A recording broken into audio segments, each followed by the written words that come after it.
नमस्ते।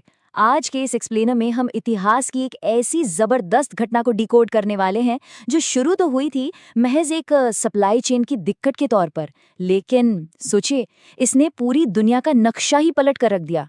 जी हाँ, एक ब्लॉक हुआ मसालों का रास्ता और नतीजा एक ऐसा ग्लोबल कॉरपोरेट वॉर जिसकी किसी ने सपने में भी कल्पना नहीं की थी। तो आज की हमारी इस चर्चा का रोड मैप कुछ ऐसा रहेगा। पहले हम बात करेंगे उस अवरुद्ध व्यापार मार्ग की, फिर मसालों की उस ऐतिहासिक दौड़ की। उसके बाद देखेंगे भारत आने वाले पहले यूरोपीय लोगों को, फिर ईस्ट इंडिया कंपनियों की एंट्री और आखिर में प्रभुत्व के लिए हुए उस महासंग्राम की बात करेंगे। तो चलिए बिना किसी देरी के 300 साल लंबे इस सफर पर चलते हैं। शुरुआत करते हैं हमारे पहले सेक्शन से, द ब्लॉक्ड ट्रेड रूट। अब देखिए, अगर हम 1453 ईस्वी से पहले की बात करें तो भारत और यूरोप के बीच व्यापार एकदम मक्खन की तरह चल रहा था। सब कुछ सुचारू था। इसका मेन हब था इस्तांबुल, जिसे हम कॉन्स्टेंटिनोपल भी कहते हैं।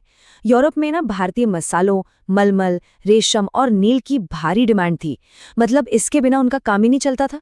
लेकिन फिर आता है साल 1453।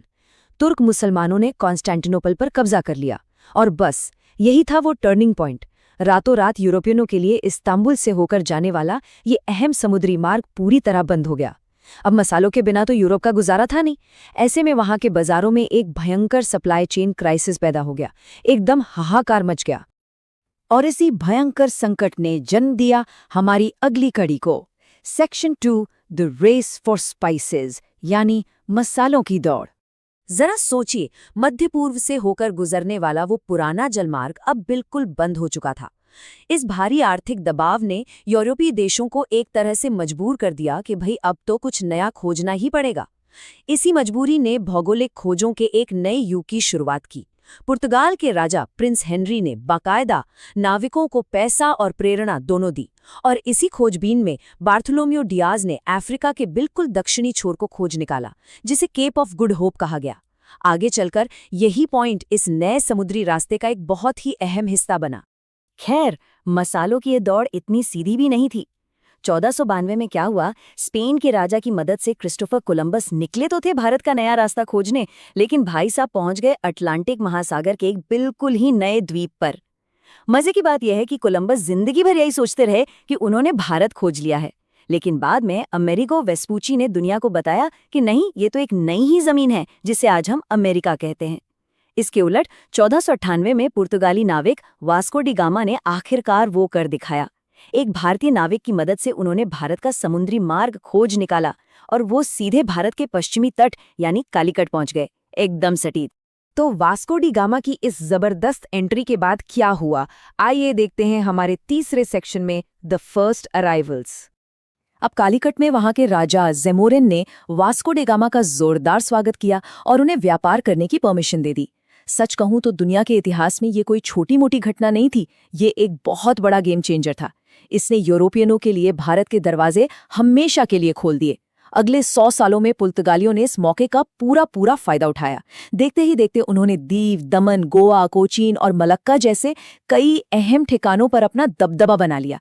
अब पुर्तगालियों की इस छप्पड़ फाड़ सफलता को देखकर बाकी यूरोप कैसे शांत बैठता। उन्हें देखकर हॉलैंड से डच और डेनमार्क से डेनिश लोग भी व्यापार के लालच में भारत की तरफ खींचे चले आए। अब इस कहानी में बड़े खिलाड़ियों की एंट्री होती है। बढ़ते हैं चौथे सेक्शन की ओर, enter the East India companies. यहां से पूरी कहानी सिर्फ रास्तों की खोज से आगे बढ़कर सीधे सीधे कॉरपोरेट मार्केट पर कब्जे की लड़ाई में बदल जाती है। देखिए, सन 1600 में इंग्लैंड की महारानी एलिजाबेथ ने ब्रिटिश ईस्ट इंडिया कंपनी को पूर्वी देशों के साथ व्यापार करने की हरी झंडी दे दी। कैप्टन विलियम हॉकिंस अपना पहला जहाज लेकर सूरत पहुंचे जरूर, लेकिन पुर्तगालियों ने वहां ऐसा अड़ंगा लगाया कि शुरुआत में उन्हें व्यापार करने ही नहीं दिया गया। खैर, बाद में मुगल सम्राट जहांगीर से परमिशन मिली और 1613 में अंग्रेजों ने सूरत में अपनी पहली कोठी यानी ट्रेड सेंटर खोल लिया। लेकिन यहाँ एक ट्विस्ट है। इस इलाके में मराठों का खौफ इतना था कि कंपनी को अपनी जान का खतरा सताने लगा। इसलिए उन्होंने बड़ी चालाकी से अपनी स्ट्रैटेजी बदली और दक्षिण पूर्व की तरफ खिसक गए। मछलीपट्टनम, चेन्नई और कोलकाता में अपने नए हब बनाए और फाइनली 1687 में मुंबई को अपना हेडक्वार्टर डिक्लेयर कर दिया। अब जब इतनी सारी महत्वाकांक्षी यूरोपीय ताकतें एक ही जगह आ डटेंगी तो भयंकर टकराव तो होना ही था। ये है हमारा आखिरी section, the battle for dominance. इस होड़ ने भारत को सच में एक भीड़-भाड़ वाली शतरंज की बिसात में बदल कर रख दिया। अगर आप ध्यान दें तो लाल सितारे पुर्तगाली कॉलोनियों को दिखा रहे हैं, त्रिकोण फ्रांसीसियों के लिए हैं और वो नीले गोले ब्रिटिश कॉलोनियों की गवाही दे रहे हैं। 1668 में जब फ्रांसीसी ईस्ट इंडिया कंपनी व्यापार के लिए भारत आई, तो उसके बाद तो समझ लीजिए भारत की पूरी तटरेखा यूरोपीय शक्तियों के शक्ति प्रदर्शन का एक बहुत बड़ा अखाड़ा बन गई। एकदम खचाखच भर गया था सब कुछ। अब अगर हम रणनीतिक केंद्रों की बात करें तो दो सबसे बड़े प्रतिद्वंद्वी ब्रिटिश और फ्रांसीसी बिल्कुल आमने सामने थे। अंग्रेजों के पास फोर्ट विलियम यानी कोलकाता, फोर्ट सेंट जॉर्ज यानी चेन्नई और मुंबई जैसे बड़े बड़े कॉरपोरेट हब थे। वहीं दूसरी तरफ फ्रांसीसियों ने भी पुडुचेरी, माहे और चंद्रनगर में अपने मजबूत ट्रेड सेंटर बना लिए थे।